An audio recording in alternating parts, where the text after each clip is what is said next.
Bonsoir à tous, bienvenue à cette nouvelle émission 5 continents à la une. Nous recevons aujourd'hui Isabelle Autissier qui vient nous parler de son roman « Seule la mer s'en souviendra ». La première question que nous lui posons, c'est le regard qu'elle porte sur le Festival international de géographie. Écoutez, moi je suis venue l'année dernière, j'allais dire un peu par hasard, non pas tout à fait, mais parce qu'on m'a invitée.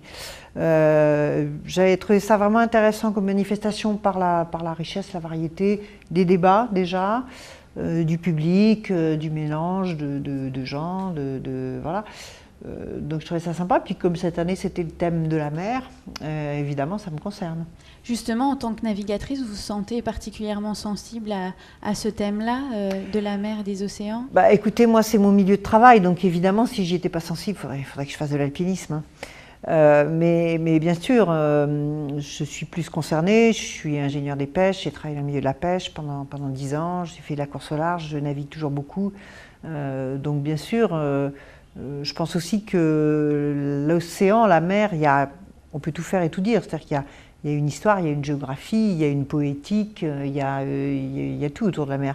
Donc évidemment, un festival comme Saint-Dié a, je dirais presque le devoir de s'intéresser aux choses maritimes. Et donc vous êtes également auteur et demain vous allez recevoir le prix Amerigo Vespucci pour votre roman « Seule la mer s'en souviendra ». Est-ce que c'est une distinction qui vous touche ? Évidemment, je suis vraiment, voilà, je suis vraiment contente de l'avoir, mais vous savez, évidemment on n'écrit pas un livre pour un prix, mais avoir un prix pour un livre, surtout que c'est mon premier roman, c'est particulièrement encourageant. Et alors, est-ce que vous pouvez nous en dire un petit peu plus sur ce premier roman, sur l'histoire Donc en fait, c'est un espèce de mixte, je dirais, c'est un roman au sens où les personnages sont inventés, mais qui se base sur une histoire vraie, je ne devrais pas dire un fait divers, parce que c'est quand même plus grave que ça, mais enfin en tout cas sur quelque chose qui s'est réellement déroulé, que j'ai complètement revisité à la lumière de, évidemment, mon expérience à moi, et puis tout simplement du roman, c'est-à-dire du fait que les personnages évoluent à un moment donné d'une certaine façon.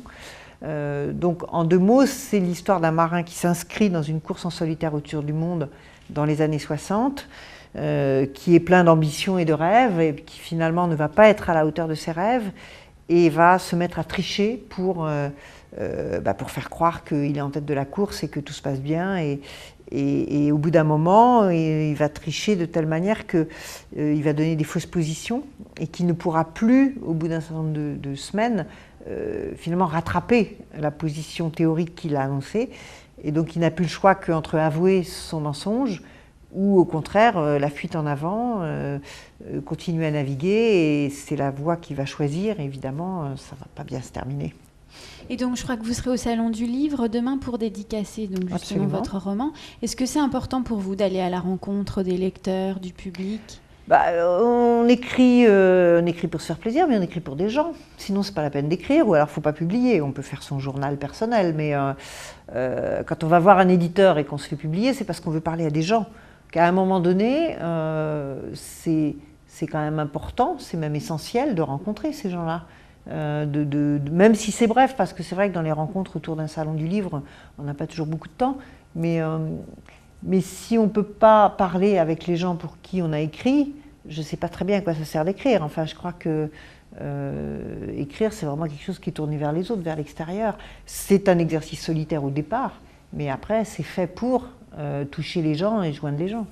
Et quels sont vos projets aujourd'hui, alors, après le festival ? Écoutez, moi je fais beaucoup de choses en même temps, mais là, les 3 mois du début de l'année 2010, c'est naviguer.